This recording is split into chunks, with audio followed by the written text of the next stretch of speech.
ಹಸಿದು ಹೊಟ್ಟೆಗೆ ಅನ್ನ ಕೊಟ್ಟು ಆನಂದ ಪಡಿಸುತ್ತಿದ್ದಳು. ಆದರೆ ಏನ್ ಮಾಡೋದು, ಆ ವಿಧಿಗಾರ ಏನಿದೆಯೋ ಏನೋ. ಆದರೆ ಕಣ್ಣಿಗೆ ಕಾಣದ ತಾಯಿನನ್ನು ನೆನೆಯುವುದಕ್ಕಿಂತ ಹಸಿದ ಹೊಟ್ಟೆಗೆ ಅನ್ನ ಕೊಟ್ಟ ಮಾತಿಯನ್ನು ನೆನೆಸಿದರೆ ಆಯಿತು.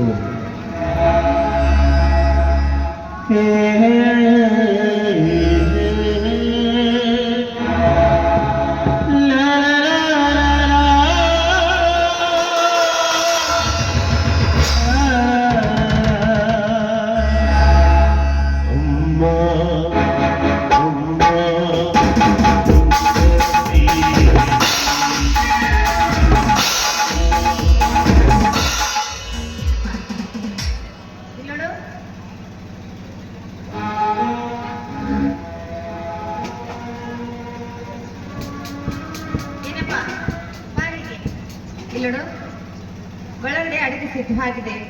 ನೀನು ಅಲ್ಲೇ ಬಾ, ಅಲ್ಲೇ ಕುಳಿತುಕೊಂಡು ಊಟ ಮಾಡಿ ಬರಬೇಕು. ಬಾ. ಆಯ್ತು.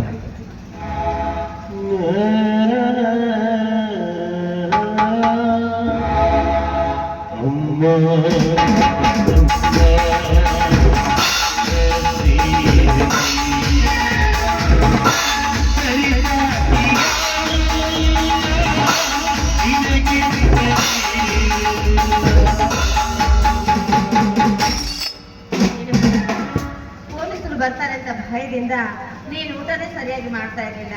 ಹೊತ್ತಾಗಿದ್ದ ನಾನು ಕೈ ತುತ್ತು ಮಾಡಿ ಉಳಿಸಿದೆ. ಹೇಗಿತ್ತು? ಅನ್ನದ ರುಚಿ ಚೆನ್ನಾಗಿದ್ದೀರಪ್ಪ.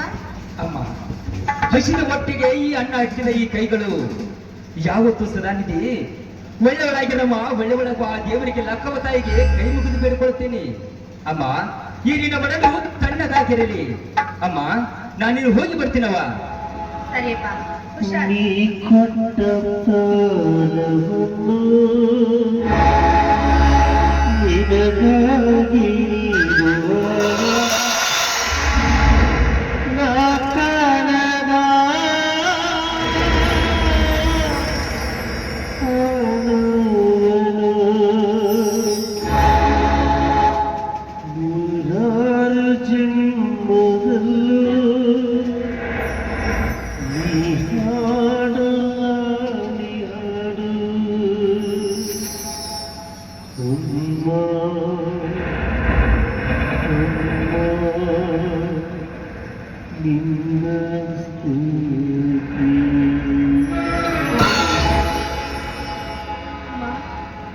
ಮಹಾಲಕ್ಷ್ಮಿ,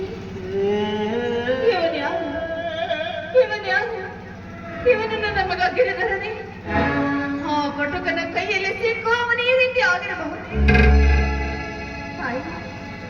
ಯಾಕೆ ಹೆತ್ತ ಕರುಳು ಹೋಗಿ ಹೇಳ್ತಾ ಇದ್ದಾರೆ, ಇದು ನನ್ನ ಕರುಣೆ ಅಂತ.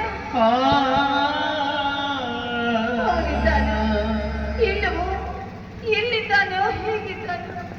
ಅಮ್ಮ, ನನ್ನ ಕಣ್ಣನ ಸಹೋಗಿಡಮ್ಮ, ಸಹೋಗಿ.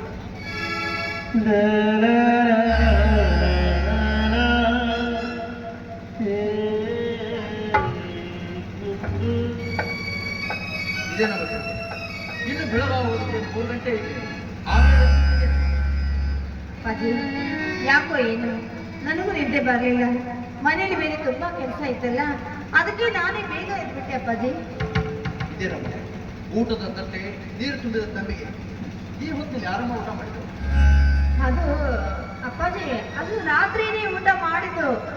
ಅಗ್ಯೋಗಿ ನೆನಪಾಗಿಲ್ವಲ್ಲ, ಈಗ ತೆಗೆದುಕೊಂಡು ಹೋಗಿ ತೊಳಿಬೇಕು ಅಂತ ಇದ್ದೆ. ನೀನ್ ಬಂದೆ ನೋಡಪ್ಪಾಜಿ. ಯಾವುದೋ ಆಲೋಚನೆಯಲ್ಲಿ ಹೊತ್ತು ಹೊತ್ತು ನೋಡದೆ ಎದ್ದು ಬಿಡುತ್ತೆ. ಮನೆ ಕೆಲಸ ಮಾಡೋದೇ ಬಹಳ ಬೆಳಗಾದ್ರೆ ಮಾಡ್ಬೋದು. ಸರಿಯಮ್ಮ, ಇನ್ನು ಹೊತ್ತಿಗೆ ಮಲ್ಕೋ. ಇನ್ನೇನು ಹೊತ್ತಪ್ಪಾಜಿ, ಇನ್ನೊಂದು ಗಂಟೆ ಆದ್ರೆ ಬೆಳಕಾಗುತ್ತೆ. ನೀನು ಹೋಗಿ ಒಳಗೆ ಮಲಕೋ, ನಾನು ಇಲ್ಲೇ ಮಂಚದ ಮೇಲೆ ಮಲಗಿರ್ತೀನಿ. ಸರಿಯಪ್ಪಾಜಿ. ಅಮ್ಮ, ಮಹಾಲಕ್ಷ್ಮಿ ತಾಯಿ, ಎಲ್ಲ ನಿನ್ನ ಆಶೀರ್ವಾದ ಅಮ್ಮ. ಕಾಪಾಡಮ್ಮ, ಕಾಪಾಡು.